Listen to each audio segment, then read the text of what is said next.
بسم اللہ الرحمن الرحیم۔ السلام علیکم۔ میرا شوہر پردیس میں ہوتا تھا اور سالوں میں گھر آتا تھا۔ میں اپنے شوہر سے بہت پریشان ہو چکی تھی۔ محلے کا ہر مرد مجھے حسرتی نظروں سے دیکھا کرتا تھا کیونکہ کسی کی بھی بیوی اتنی خوبصورت نہیں تھی، اور میں جس آفس میں کام کیا کرتی تھی وہاں بھی سب ایسے ہی پیچھے گھومتے تھے۔ جب میں نے اپنے باس سے چکر چلایا اور فون پر ہی اپنے شوہر سے طلاق کا مطالبہ کر دیا تو میرے شوہر نے واپس آنے کا کہا، پر میں نہ مانی اور طلاق لے کر اپنے باس سے شادی کر لی۔ جب وہ مجھے اپنے گھر کی جگہ ایک جھونپڑی میں لے آیا جہاں ایک بڑا سا کھڈا کھدا ہوا تھا، میں زور سے چیخنے لگی جب اس کھڈے میں میرا نام نیمل ہے، میرا تعلق پاکستان کے سب سے خوبصورت شہر اسلام آباد سے ہے۔ والد محترم بڑی ملٹی نیشنل کمپنی کے مالک ہیں اور والدہ ہاؤس وائف ہے۔ والد کی اچھی آمدنی ہونے کی وجہ سے ہی ہم مہنگے شہر میں رہ رہے ہیں۔ میرے والد اپنے چلانے کی عادی ہیں، گھر میں انہی کی چلتی ہے۔ یوں تو سب کو سب کچھ لے کر دیا جاتا ہے، لیکن زندگی کے فیصلے وہی لیتے ہیں، کون کس اسکول میں پڑھے گا، کون سا پروفیشن چوز کرے گا، یہاں تک کہ گھر میں کیا بنے گا، سب انہی کی مرضی سے ہوتا ہے۔ میرے علاوہ ایک بھائی اور ہے۔ میری ساری فیملی پڑھی لکھی ہے اور امیر ہے۔ شروع سے ہی ہم نے کبھی غریبی نہیں دیکھی۔ گاڑی نوکر چاہ کر ہمیں میسر رہے ہیں۔ برگر بچے کہا جائے تو غلط نہیں ہوگا۔ ہماری ہر خواہش پوری کی گئی۔ مہنگے کھلونوں سے ہمارا کمرہ بھرا پڑا ہے۔ ہم نے ہر چھوٹے چھوٹے موومنٹ کو انجوائے کیا ہے۔ ہماری ہر خوشی پہ گھر میں پارٹی ہونا معمول سی بات ہے۔ میرا داخلہ شہر کے مہنگے ترین اسکول میں کروایا گیا۔ میرا بھائی بھی اس اسکول میں پڑھتا ہے۔ میں اپنی پڑھائی میں شروع ہی سے ذہین تھی۔ ہم دونوں بہن بھائی پہلی پوزیشن ہی حاصل کرتے، اور آخر کیوں ہم ذہین نہ ہوتے، کیونکہ ہمارے والد صاحب تو گولڈ میڈلسٹ تھے۔ وہ بتاتے ہیں کہ انہوں نے ساری زندگی مشکل میں کاٹی، تب جا کر یہ مقام ملا۔ انہیں ہماری طرح بچپن سے ہی یہ سہولتیں میسر نہیں تھیں، نہ ہی وہ سونے کا چمچ لے کر پیدا ہوئے ہیں۔ ان کے سبھی بہن بھائی محنتی ہیں۔ وہ آج جس مقام پر ہیں ان کی محنت کا نتیجہ ہے۔ مجھے تو لگتا ہے کہ یہ سب لک ہوتی ہے اور انسان کا مائنڈ سیٹ ہوتا ہے۔ باقی اتنے محنتی لوگ اب بھی دو وقت کی روٹی مشکل سے کھا پاتے ہیں۔ او لیول کا اچھے نمبروں سے امتحان پاس کرنے کے بعد والد نے بھائی کو پڑھانے کے لیے بھیج دیا کہ مزید وہ تعلیم باہر جا کر پوری کرے۔ بھائی کے جانے سے میں اداس ہو گئی تھی۔ اس کے علاوہ گھر میں میرا کرائم پارٹنر جو کوئی نہیں تھا۔ جب میں نے آگے پاکستان کے مہنگے ترین کالج میں یہ لیول میں داخلہ لے لیا تھا، یہاں پر میرے بہت سے دوست بنے ہیں۔ مجھے کبھی دوست بنانے کی تگ و دو نہیں کرنا پڑی، لوگ خود ہی آ کر دوستی کی آفر کرتے ہیں۔ میں ہمیشہ سے پارٹی کرنے، اچھے کپڑے پہننے کی شوقین رہی ہوں۔ میرا غیر معمولی حسن اچھوں کو زیر کر دیتا ہے۔ مجھے اپنی گلاس کا بہت خیال ہے۔ میں ہمیشہ برانڈڈ چیزیں کیری کرنے کی عادی ہوں۔ میرے حد سے زیادہ خوبصورت ہونے کی وجہ سے ہی میری کم عمری میں بھی اتنے ہائی کلاس لوگوں کے آتے رہتے ہیں رشتے۔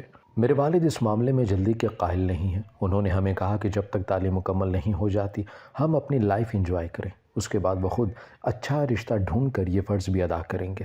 اے لیول کے بعد یونیورسٹی کا سفر شروع ہو گیا۔ بہت سے میری کلاس کے لوگوں نے دوستی کی، لیکن میری دوستی سے آگے میں نے کسی کو بڑھنے ہی نہیں دیا۔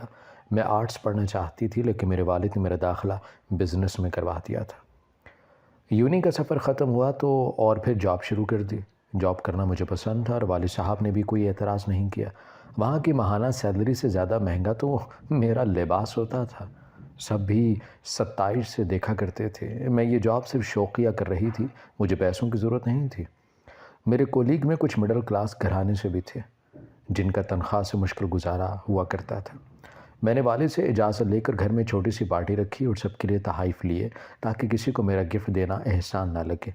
میرے والد کو پارٹی سے ویسے بھی کوئی مسئلہ نہیں تھا، کیونکہ ہمارے گھر آئے روز کوئی نہ کوئی چھوٹی موٹی پارٹی ہوتی رہتی تھی۔ میرے گھر کی پارٹی میں دانیال بھی آیا تھا۔ وہ باتونی مڈل کلاس لڑکا مجھے شروع سے اچھا لگتا تھا۔ وجہ تھی اس کا ہنس مکھ لہجہ، جو ہر وقت کوئی نہ کوئی جوک سنا کر سب کو ہنساتا رہتا۔ اسے محفل کی جان کہا جاتا ہے۔ آفس کی شرٹ میں ہی میرے اعلیٰ شان گھر میں وہ جس کانفیڈنس سے انٹر ہوا تھا وہ سب سے الگ تھا۔ سابلہ رنگ، معمولی سی نقش و نگار، کچھ بھی خاص نہیں تھا، لیکن اس کی حصے مزاح کی عادت سب کو گھر میں بھا گئی تھی۔ عام شکل کے باوجود بھی لڑکیاں اس سے دوستی کرنا پسند کرتی تھیں۔ ایک خوبصورت شام اپنے انجام کو پہنچی۔ میرے گفٹ لینے پہ وہ بہت انکاری ہوا، لیکن میں نے کہا کہ میں ناراض ہو جاؤں گی تو فوراً اس نے لے لیا۔ آگے سے بولا کہ بدلے میں آفس میں میرے ہاتھ کی کافی پینی ہوگی۔ میں خوش اسلوبی سے مان کے۔ میرے والد نے تو اسے دوبارہ آنے کی آفر بھی کی تھی۔ اس کے گھر میں اس کے والدین اور ایک بھائی تھا جو گاؤں میں رہا کرتے تھے۔ اس کے والد پہلے کسان تھے لیکن اب بیماری کی وجہ سے وہ گھر پہ ہی ہوتے تھے۔ وہ چھٹیوں میں جاتا تھا ورنہ اپنی تنخواہ کا ایک خاصا حصہ انہیں بھیج دیا کرتا تھا تاکہ ان کا گزر بسر ہو سکے۔ بڑا بیٹا ہونے کی وجہ سے اس کے کاندھوں پہ بھاری ذمہ داریاں تھیں۔ وہ 2 شرٹ کو رپیٹ کر کے پہنتا تھا۔ میں نے اسے کہا کہ میں تمہیں شاپنگ کرواتی ہوں، وہ ہنس و مزاح میں ٹال گیا۔ میں نے بھی فورس نہیں کیا لیکن اس کی سالگرہ پہ اسے زبردستی گفٹ میں 4-5 شرٹس دلاتی۔ میری پسندیدگی پیار میں بدلنے لگی تھی۔ ہم دونوں آفس میں ٹی ٹائم میں اکثر ساتھ ہوتے تھے۔ وہ چائے کا شوقین اور میں کافی پہ گزارا کرتی تھی۔ اس نے کبھی میری تعریف میں قصیدے نہیں کہے تھے بلکہ وہ مذاق میں چڑھا کر میرا ذہن ہمیشہ خود کی طرف الجھائے رکھتا تھا۔ وقت گزرنے لگا، آفس میں سب لڑکوں کا جھکاؤ میری طرف تھا۔ کسی نہ کسی بہانے میری مدد کرنے کے چکر میں فری ہونا مجھے خوب ہنساتا تھا۔ آفس کا بوس بھی مجھے پسند کرتا تھا لیکن حیرت کی بات تھی کہ سب لڑکیوں نے مجھے اس سے دور رہنے کا کہا تھا۔ ان کے مطابق وہ ایک نفسیاتی انسان ہے۔ خیر مجھے کیا لینا دینا، میرے لیے تو دانیال کی دوستی کافی تھی۔ اس نے مجھے ڈھابے میں کھانا کھلایا، اپنی بائک پہ اسلام آباد گھمایا، بارشوں کے موسم میں زبردستی اسے گھسیٹ کر ساتھ لے جاتی۔ والد صاحب نے 2 بار کہا کہ میں یہاں سے نوکری چھوڑ کر ان کا آفس جوائن کر لوں لیکن میں ٹال گئی۔ مجھے دانیال سے دھواں دھار محبت ہو گئی تھی۔ میں پارٹی میں جانے اور گھومنے پھرنے کے بجائے گھر میں اسی کے ساتھ ٹیکسٹ پر بات کرنے لگی۔ ہمارے درمیان رومانٹک شاعری کے تبادلے ہونے لگے تھے۔ محبت صرف مجھے نہیں اسے بھی تھی۔ میرے غیر معمولی حسن کا اسیر ہو چکا تھا۔ والد صاحب میرا رشتہ کسی امیر کبیر فیملی میں دیکھنے لگے۔ میں نے دانیال کو کہا کہ وہ رشتہ بھیج دے۔ اس کا 2 منٹ کے لیے منہ کھلا کا کھلا رہ گیا۔ اس نے پھر سے پوچھا تو میں نے غصے سے کہا، کیا تم میرے ساتھ ٹائم پاس کر رہے ہو؟ وہ فوراً بولا، یہ وجہ نہیں ہے، وہ بھی مجھے شروع سے پسند کرتا ہے لیکن اس کا سٹیٹس میرے سٹیٹس سے میچ نہیں کرتا۔ میں نے لگاوٹ سے اسے کہا کہ وہ ایک بار رشتہ بھیجے، میں اس کے ساتھ جھونپڑی میں رہنے کے لیے بھی تیار ہوں۔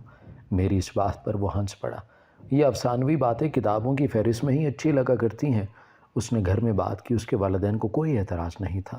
وہ میرے گھر رشتہ لے کر آئے، میں بہت خوش تھی لیکن میرے والد نے انکار کر دیا۔ میری بھوک ہڑتال، کمرے میں بند ہونا، خودکشی کی دھمکی، کچھ کام نہیں آیا۔ وہ میرا رشتہ میرے باس سے طے کر چکے تھے۔ ان کی ضدی طبیعت نے مجھے باغی کر دیا۔ میں نے ان کے خلاف جانے کا فیصلہ کر لیا تھا۔ پھر نکاح والے دن میں عیش و عشرت کو لات مار کر دانیال کے ساتھ بھاگ گئی اور ہم نے گاؤں میں جا کر نکاح کر لیا تھا۔ دانیال نے مجھے کہا کہ میں سوچ سمجھ کر فیصلہ لوں لیکن میری ضد پر وہ ہار مان گیا۔ گاؤں کے کچے گھر میں 3 کمرے تھے، کھلا صحن اور لکڑیوں پر روٹی بنائی جاتی تھی۔ دانیال کے ماں باپ پڑھے لکھے نہیں تھے۔ دانیال کا ایک ہی بھائی تھا جو کالج میں پڑھ رہا تھا۔ نکاح کے بعد ان کی فیملی نے مجھے ایکسیپٹ کر لیا تھا۔ گاؤں کی عورتیں مجھے اشتیاق سے دیکھنے لگی۔ ان کی باتیں بہت فنی تھی۔ وہ مجھے ہاتھ لگا کر چیک کیا کرتی کہ یہ اصلی بھی ہے یا نہیں۔ میری ساس کو مبارکباد دینے لگی کہ ان کے بھاگ کھل گئے ہیں، جو اتنی خوبصورت بہو مل گئی۔ والد صاحب نے مجھے بہت دھمکیاں دی، پیار سے سمجھایا میں واپس آ جاؤں، طلاق لے لوں، لیکن میں نہیں مانی۔ انہوں نے غصے میں کہہ دیا کہ وہ میرے سے ہر رشتہ ختم کر دیں گے۔ بھائی نے سمجھایا وہ میرے خرچے نہیں اٹھا سکتا، میرا ایک سوٹ ہی اس کی پوری تنخواہ کی قیمت جتنا ہوتا ہے، لیکن میں نے یہی کہا کہ میں ایڈجسٹ کر لوں گی۔ دانیال کی محبت میں نے کچھ عرصہ گاؤں کے کچے مکان اور مچھروں کے بیچ میں گزارا تھا۔ دانیال اور میں واپس آ گئے۔ دانیال کو نوکری سے نکال دیا تھا لیکن مجھے نہیں نکالا گیا تھا۔ شاید یہ بھی والد صاحب نے مجھے واپس بلانے کے لیے کیا تھا۔ میرا دل ان سے بدگمان ہونے لگا تھا۔ پھر شہر میں آ کر میں نے آفس دوبارہ جوائن کر لیا۔ دانیال کو میرے آفس جوائن کرنے سے کوئی اعتراض نہیں تھا۔ میرے باس نے بھی کوئی ایشو نہیں بنایا تھا۔ ذاتی زندگی اور پروفیشنل لائف کو الگ الگ رکھا تھا۔ سب لوگوں نے مجھے مبارکباد دی، کچھ نے نصیحت کی کہ والدین کو راضی کر لو۔ دانیال نوکری کی تلاش میں آج کل دھکے کھا رہا تھا۔ ہم نے چھوٹا سا کرائے پر گھر لے لیا تھا۔ میری سیلری پہ ہم نے کچھ سامان بھی ڈلوا لیا۔ میری شادی کو 2 مہینے ہونے کو تھے۔ دانیال ایک دکان پر کھڑا ہو گیا۔ یہ سب میرے سٹینڈرڈ کے مطابق تو نہیں تھا۔ کوئی مجھ سے میرے شوہر کی نوکری کے متعلق پوچھتا تو میں بات کو ٹال دیا کرتی۔ وہ اپنی تنخواہ ہر ماہ گھر بھیج دیتا۔ میں نے سیلون جانے، برانڈڈ کپڑے 2 مہینے سے لینا بند کر دیے تھے۔ پارٹیز انجوائے کرنا، ہوٹل کے مہنگے کھانے کھانا سب چھوڑ دیا تھا۔ ساس سے کچھ کھانا بنانا سیکھا تھا، وہی ڈشز ریپیٹ پر بنا لیتی۔ زبان کو گوشت کا مزہ چکھے 2 مہینے ہونے کو تھے۔ پتلی دال اور سوکھی روٹی ہی زیادہ تر کھائی جاتی۔ نوکروں کی فوج اب میسر نہیں تھی، زندگی ٹف ہو رہی تھی، لیکن میں دانیال کی محبت کے ساتھ خوش تھی۔ میں اسے کہتی کہ وہ کمپنی میں اپلائی کرے تو وہ ٹال دیتا۔ شادی کے تیسرے مہینے ہماری اس بات پر بحث بھی ہوئی تھی۔ روز رکشے میں آفس آتے جاتے محلے والوں کی، خاص کر مردوں کی حسد بری نگاہیں مجھے محسوس ہوتی تھیں۔ میں نے آفس سے لون کے لیے اپلائی کیا تھا تاکہ دانیال باہر جا کر کما سکے۔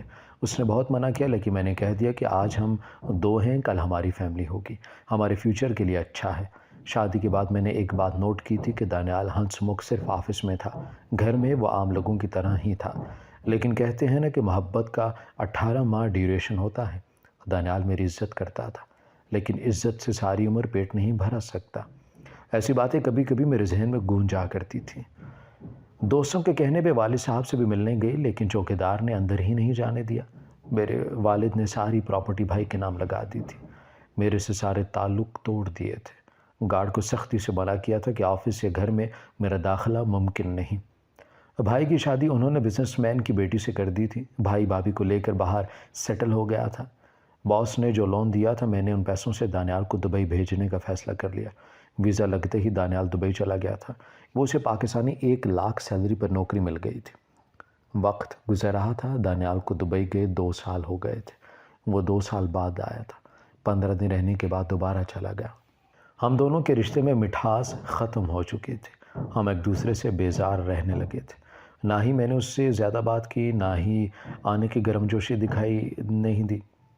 اس نے کوئی اسپیشل پلان کر کے مجھے اسپیشل فیل کروانے کی کوشش بھی نہیں کی۔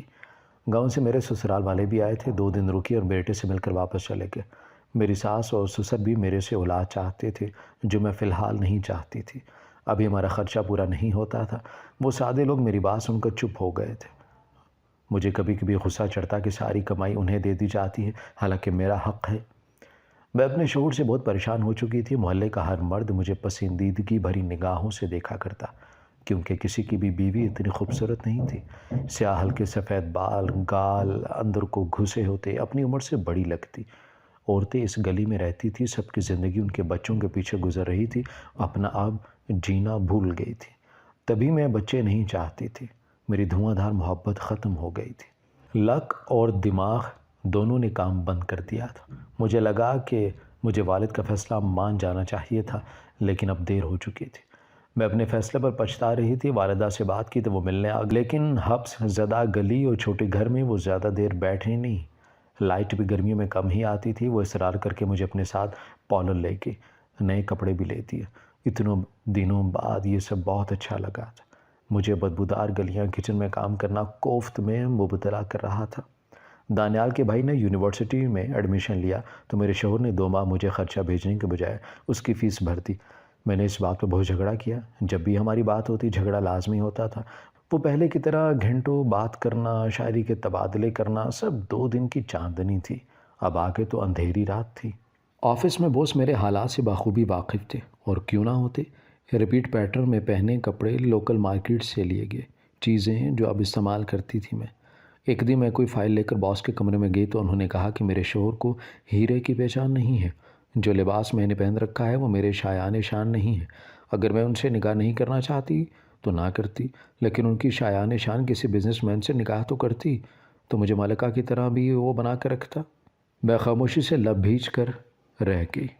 وہ مجھے ہر امپورٹنٹ میٹنگ میں شامل کرنے لگے، اکثر پک اینڈ ڈراپ کی سروس بھی دے دیا کرتے۔ کچھ ہی عرصے میں میرا پروموشن کر دیا۔ مجھے شروع میں میرا ضمیر ملامت کرتا کہ یہ سب ٹھیک نہیں ہے، لیکن آہستہ آہستہ میں نے ضمیر کی سننا چھوڑ دی تھی۔ میں بھی ان کی دلجوئی کے لیے 2-3 باتیں کر لیتی۔ مجھے سمجھ آ رہا تھا کہ اب بھی وہ مجھ سے محبت کرتے ہیں۔ ایک دن میٹنگ کے بعد وہ مجھے ڈائمنڈ شاپ پر لے گئے۔ میرے انکار کے باوجود بھی انہوں نے مجھے مہنگا نیکلیس گفٹ کیا تھا۔ پھر یہ معمول بن گیا۔ میں اب مہینوں تک اپنے شوہر کو کال نہیں کرتی۔ وہ بات کرتے تو تھوڑی بات کر کے کال کو بند کر دیا کرتی۔ اکثر اگر باس کے ساتھ ہوتی تو کال اٹینڈ بھی نہ کرتی۔ میرا بدلہ رویہ میرے شوہر نے بھی محسوس کیا۔ وہ سمجھا شاید میں اس سے پیسے نہ بھیجنے کی وجہ سے اب تک ناراض ہوں۔ میرے شوہر کو گئے اب 4 سال ہونے کو تھے، اور 1 سال ہو گیا تھا۔ میرے اور باس کے درمیان چلتے چکر کو سب کو آفس میں ہم پہ شک ہونے لگا تھا۔ سب مجھے عجیب نگاہوں سے دیکھتے تھے، لیکن مجھے کوئی سروکار نہیں تھا۔ یقیناً وہ سب لڑکیاں مجھ سے جیلس تھیں۔ تبھی آج کیفے میں بلا کر باس نے کہا کہ میں اپنے شوہر سے طلاق لے لوں تاکہ وہ مجھ سے شادی کر لیں۔ میں بھی راضی ہو گئی کیونکہ میں اب ان کے ملے ڈیفنس کالونی کے فلیٹ میں رہنے لگی تھی۔ ایک نوکرانی بھی رکھ لی تھی۔ محبت واقعی افسانوی ہوتی ہے جس کا بھوت اتر گیا تھا۔ پھر میں نے شام کو فون پر شوہر سے طلاق کا مطالبہ کیا۔ پہلے تو وہ بہت پریشان ہوا، واپس آنے کا بولا، لیکن میں نہ مانی۔ وہ وجہ پوچھنے لگا۔ میں نے تنگ آ کر اب میں مزید اس طرح کی زندگی نہیں گزار سکتی، برائے مہربانی مجھے طلاق دے دو۔ اس نے منت کی کہ اب وہ مجھے ہر مہینے پورا خرچہ بھیجے گا آپ سے، بے شک اس کے لیے اسے ڈبل نوکری ہی کیوں نہ کرنی پڑے، لیکن میں ضد پر اڑی تھی۔ آخر کار وہ مان گیا۔ دانیال سے طلاق لے کر عدت کے بعد میں نے اپنے باس سے شادی کر لی۔ جب وہ مجھے اپنے گھر کی جگہ ایک جھونپڑی میں لے آیا جہاں ایک بڑا سا کھدا ہوا تھا، میں زور سے چیخنے لگی جب اس کھڈے میں مجھے زندہ دفنانے کے ارادے سے یہاں وہ لایا تھا۔ وہ مجھے مار کر ڈالنا چاہتا تھا۔ آفس کی لڑکیاں ٹھیک کہتی تھی کہ وہ ایک نفسیاتی انسان ہے۔ میں وہاں سے بھاگنے لگی تو اس نے مجھے پکڑ لیا۔ وہ پاگلوں کی طرح ہنس رہا تھا۔ مجھے اپنی غلطیوں کا پچھتاوا ہونے لگا۔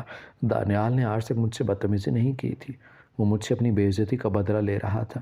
اس کے الفاظ مجھے جما کے جب میں نکاح سے بھاگی تھی تو اس نے فیصلہ کر لیا تھا کہ وہ مجھ سے بدلہ لے گا۔ میں اتنے لوگوں کے سامنے اسے کھلے عام ریجیکٹ کر کے گئی تھی۔ اس نے دانیال کو نوکری سے نکال دیا۔ جب وہ کہیں بھی سی وی لے کر جاتا تو باس پہلے ہی اپنے کنیکشن لگا کر منع کروا دیتے۔ پھر لون دینا بھی ایک چال تھی تاکہ بعد میں وہ جال میں پھنسا سکے۔ میں دولت اور مہنگے گفٹ دیکھتی ہی اس کی طرف چل پڑی۔ وہ اس سے پہلے مجھے دھکا دیتا، میں نے اس کے بازو پر چکی کاٹی، اپنے آپ کو چھڑوا کر بھاگی۔ پتہ نہیں مجھے کدھر لے آیا تھا۔ سڑک میں اندھا دھند بھاگتی ہوئی میں ٹرک سے ٹکرائی۔ میں تھوڑی زندگی چاہتی تھی تاکہ سب سے غلطیوں کی معافی مانگ لوں۔ مجھے بس دانیال سے معافی مانگنی تھی۔ 2 مہینوں بعد مجھے ہاسپٹل میں ہوش آیا تھا۔ روڈ سے کچھ لوگوں نے مجھے اٹھا کر ہاسپٹل پہنچایا تھا۔ میرے والدین کو اطلاع دی تھی میں 2 مہینے سے کوما میں تھی۔ میرے ہوش میں آتے ہی پولیس آئی۔ میں نے اپنا بیان لکھوایا۔ سب شوق تھے۔ میری حالت دیکھ کر والد نے بھی مجھے معاف کر دیا تھا۔ میں ایکسیڈنٹ کی وجہ سے دونوں ٹانگیں گنوا چکی تھی۔ والد نے سب جگہ سے معلوم کروایا کہ کہیں میرا علاج ممکن ہو سکے، لیکن مجھے اب ساری زندگی یوں ہی رہنا تھا۔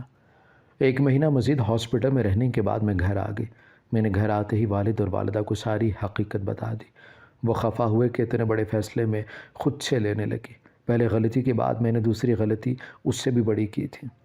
باس سے میں نے طلاق مانگی، وہ مجھے طلاق دینے پر راضی نہیں تھا۔ اس نے مجھ پر قاتلانہ حملہ کیا تھا۔ والد کی سپورٹ ملتے ہی میں معاملہ عدالت میں لے گئی تھی۔ 2-3 دن پیشی کے بعد میرے والد نے پیسہ لگا کر قابل وکیل کیا جو میری طلاق دلوا چکا تھا، اور باس کو بھی 2 سال قید ہوئی تھی۔ سننے میں آیا تھا کہ اس پہ پہلے بھی کیس تھا۔ وہ خوبصورت لڑکیوں کو جال میں پھنسا کر شادی کرتا، پھر انہیں مار دیتا۔ وہ ایک ذہنی مریض تھا۔ اس حادثے کو 2 سال ہونے والے ہیں۔